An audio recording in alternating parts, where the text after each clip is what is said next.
عام طور تے ساڈے معاشرے دے اندر اس بات دا شکوہ کیتا جاندا ہے کہ اسلام تے عورت نو حقوق فراہم نہیں کردا، اور گھر اندر عورت تے تشدد کیتا جاندا ہے۔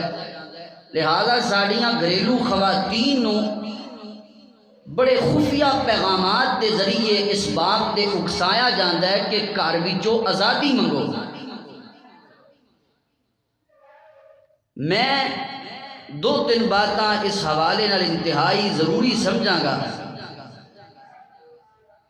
کہ جڑے لوگ ساڈیاں خواتین نو آزادی دا درس دے رہے ہیں، ایک وقت ایسا سی کہ روم دے لوگ عورت نو گھر دا اثاثہ سمجھیا کردے سن، انسان تصور ہی نہیں سی کردے۔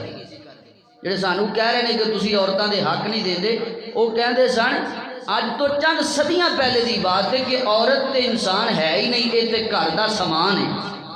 اندازہ کر۔ اور یونان دے لوگ کہندے سن کہ عورت انسان نہیں بلکہ شیطان دا آلہ کار ہے۔ اور یہودی اپنے مذہب دے مطابق اس بات دا پرچار کردے سن کہ عورت تے بنی جہنم واسطے۔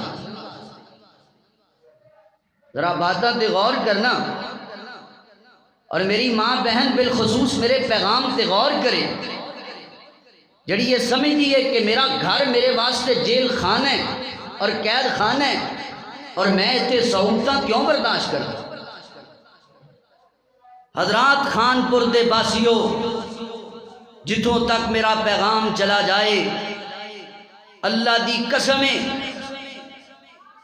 ایک دفعہ لوگاں نے ایسا منظر بھی تاریخ اندر دیکھیا کہ وقت دے عیسائیاں نے 9 لاکھ عورتاں نو کٹھیاں کر کے زندہ جلا دیتا، اس واسطے کیونکہ وہ تصور کردے سن کہ عورت دنیا تے ہے ہی بوجھ۔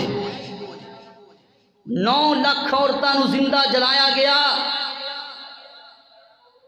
انا للہ و انا الیہ راجعون۔ ہجے میری ماں بہن کہندی ہے کہ اسلام نے مینوں حقوق نہیں دیتے۔ اللہ دی قسم ہے، اسلام نے آ کے تیرا نام روشن کیتا ہے، اسلام نے آ کے تینوں سلامتی دی زندگی دیتی ہے، تو کہنی اسلام نے مینوں حقوق نہیں دیتے۔